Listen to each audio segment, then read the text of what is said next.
by purchasing a sizable quantity of Russian fuel, Saudi Arabia executed yet another astute effort to get over US sanctions. Fuel prices in Saudi Arabia and the UAE's Fujairah hub have been so low that traders have begun stockpiling fuel. The Middle East is rapidly growing into one of the main suppliers of industrial fuel to Asia's stockpiles as well as Europe and Africa. Russian oil and refineries in Saudi Arabia and Kuwait have upped their output. Refiners in the East now face decreased prices and margins as a result of Asian diesel exporters being forced out of these markets. When it comes to selling oil to foreign nations, the Kingdom of Saudi Arabia excels. Additionally, they produce the most oil of any nation in the Organization of Petroleum Exporting Countries. Saudi Arabia, however, had to start obtaining its oil from other sources as the US was being unfriendly to Russia by refusing to purchase its oil. They purchased more Russian diesel in January and February than they had ever done previously. The pricing range for Russian diesel cargoes slated for shipment in January is $60 to $70 per barrel. This price is about $20 less than the benchmark price set in the Middle East and includes free onboard services. The best part is that traders may still utilize Western ships and insurance services, so even with the price cap of $100 per barrel imposed by the G7, this is still an excellent offer. Due to the difficulty in obtaining ships and insurance from the West, selling Russian oil has grown more challenging. At centers like Fujairah, traders hold on to the oil until they need to sell it again. They have to pay for shipping and the possibility of something going wrong, so in order to ensure that they still turn a profit, they have to provide a significant discount. According to Wood Mackenzie head of research Mark Williams, the discount needs to be greater than the price of a substitute barrel of oil. According to Refinitiv statistics, the Middle East's monthly diesel exports to Northwest Europe increased from 785,000 tons in the fourth quarter of 2023 to over 1 million tons in the first quarter of 2024.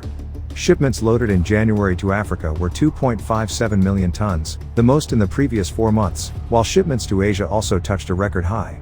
Additionally, Saudi Arabia boosted its diesel shipments to Europe via Yanbu and Rabiq. Global refining margins, which may drop from an average of $11 per barrel in Q4 2023 to $6.60 per barrel in Q4 2024, could be impacted by this. According to Wood Mackenzie experts, imports of Russian diesel have surged dramatically as a result of the sanctions imposed on Russian crude and oil products.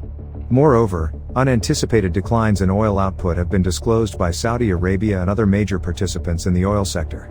Up to 1.15 million barrels of oil per day would be reduced from May to December, according to Saudi Arabia and a few other major oil producers. This might lead to a global spike in oil prices, which would make it more difficult for consumers to fill up their cars.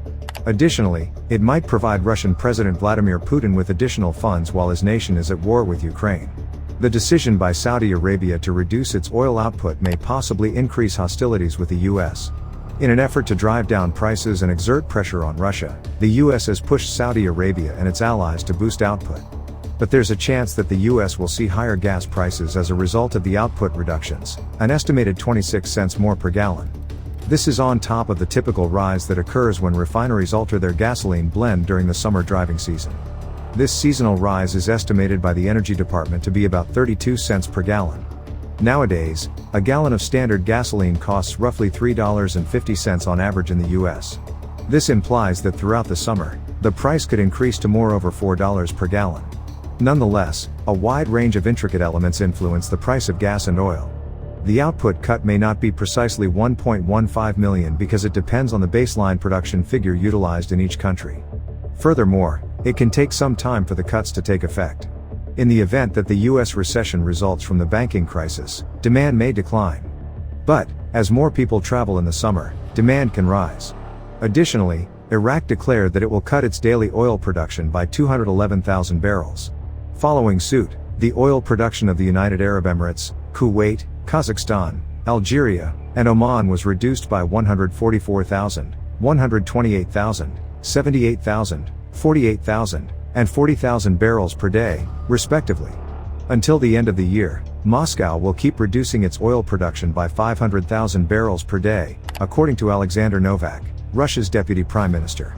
This announcement was first made by Russia in February in response to price limits imposed by Western nations.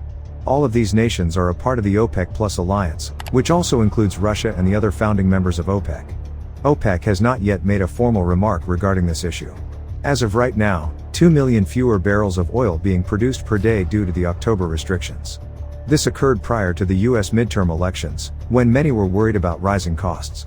With President Joe Biden vowing to impose consequences, Democrats demanded an end to cooperation with Saudi Arabia.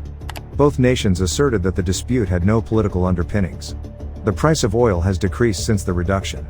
Global benchmark Brent crude was recently trading at about $80, down from $95 at the beginning of October. According to Jefferies analysts Giacomo Romeo and Lloyd Byrne, the additional cuts will contribute to OPEC's stockpile being reduced earlier than anticipated.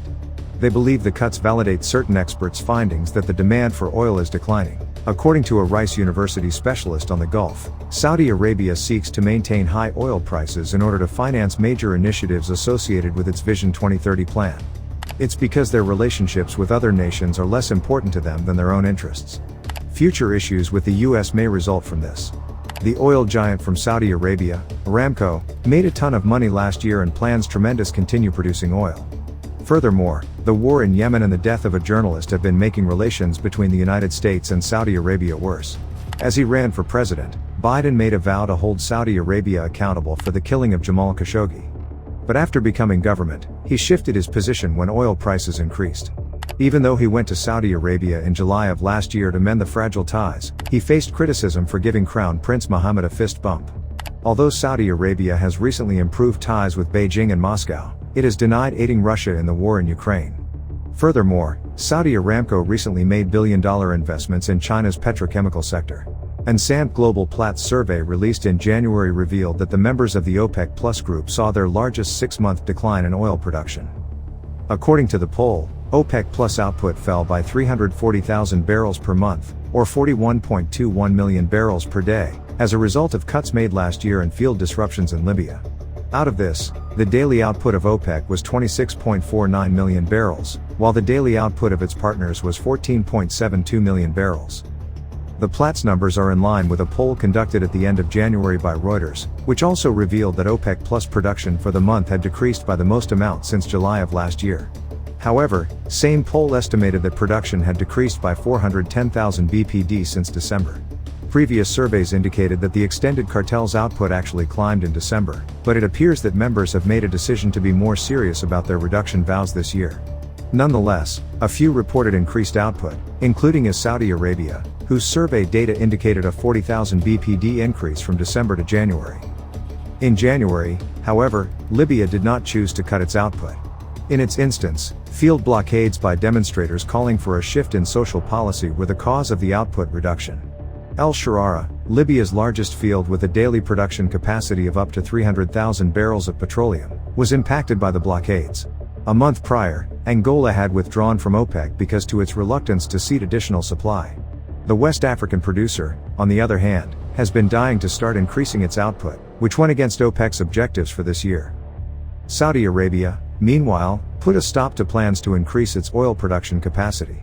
In 3 years, the aim was to increase its maximum sustainable capacity from 12 million barrels per day to 13 million barrels per day. The Saudi authorities issued the suspension order earlier this month. What are your thoughts on Saudi Arabia and Russia? And do you think they can collapse the US economy? Let me know down below. If you want to continue to learn about business investing and financial education, we have got this video waiting on the screen for you to check out. Don't forget to give this video a like and subscribe for more videos like this. Thank you so much for watching, and I'll see you in the next one.